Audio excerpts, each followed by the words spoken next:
Buongiorno e ben ritrovati con l'informazione flash di newsicilia.it. In apertura l'economia con un nuovo segnale positivo che arriva per i conti della regione siciliana. L'agenzia internazionale Fitch ha infatti migliorato le prospettive della Sicilia, un risultato che secondo il presidente della regione Renato Schifani rappresenta una conferma della solidità del percorso intrapreso dall'amministrazione regionale.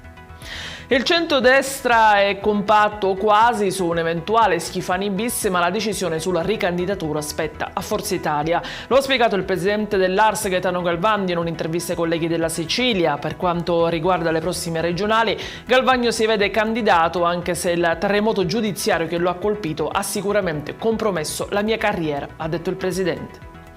Nuovi guai per Vincenzo Nico Pandetta, cantante neomelodico catanese di 35 anni e nipote dello storico boss Turi Cappello, che figura tra i 15 arrestati di ieri nell'operazione Abisso. Pandetta avrebbe avuto un ruolo di intermediario in alcune operazioni legate al traffico di droga, anche mentre si trovava già detenuto.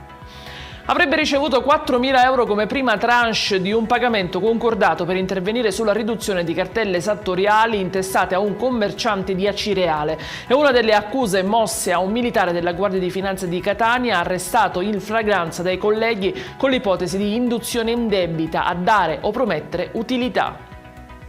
In chiusura le parole di Tommaso Dragotto, presidente di Sicily Bycar, che ha voluto ringraziare quanti gli hanno manifestato sostegno dopo i recenti episodi intimidatori che lo hanno visto coinvolto. All'imprenditore palermitano, vittima di 3 atti, è stata assegnata una scorta su disposizione della prefettura di Palermo. Ed è tutto per queste edizioni. Vi ricordo come sempre che i dettagli su queste notizie e molte altre li trovate sul nostro sito e sui nostri canali social. Grazie per averci seguito e a stasera con nuovi aggiornamenti.